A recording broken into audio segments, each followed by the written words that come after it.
அதிமுக ஆட்சியை காப்பாற்றியது மத்திய பாஜக அரசுதான் என்று தெரிவித்துள்ள எடப்பாடி பழனிசாமி, ஓபிஎஸ் டிடிவி தினகரனை மீண்டும் கட்சியில் சேர்க்க முடியாது என்று திட்டவட்டமாக தெரிவித்துள்ளார்.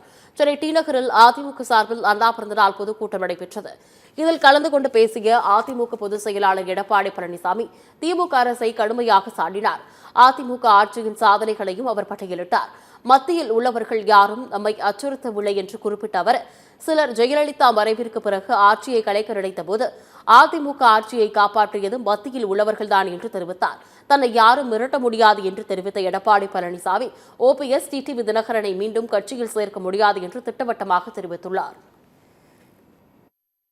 தலைமை கழகம் தொண்டனுடைய சொத்து. நீங்க போய் அடிச்சுட்டு இருக்கணும், அவரெல்லாம் கட்சியில் சேர்த்துக்கணும்.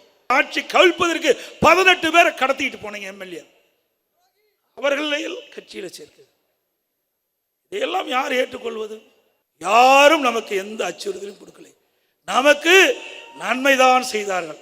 புரட்சி தலைவி அம்மா மறைவுக்கு பிறகு சில பேர் அந்த கட்சியை கபலீகரம் பண்ண பார்த்தார்கள், ஆட்சி கவிழ்க்க பார்த்தார்கள். அதை காப்பாற்றி கொடுத்தவர்களும் யார் என்று உங்களுக்கு தெரியும். மத்தியில் இருக்கின்றவர் நமக்கு காப்பாற்றி கொடுத்தார். இந்நிலையில் அதிமுக பொதுச் செயலாளர் எடப்பாடி பழனிசாமி இன்று காலை டெல்லி புறப்பட்டு சென்றார்.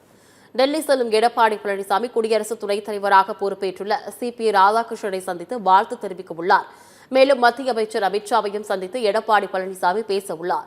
அதிமுகவில் பிரிந்தவர்கள் ஒன்றிணைக்க வேண்டும் என்று கோரிக்கை விடுத்துள்ள நிலையில் எடப்பாடி பழனிசாமியின் டெல்லி பயணம் முக்கியத்துவம் பெற்றுள்ளது.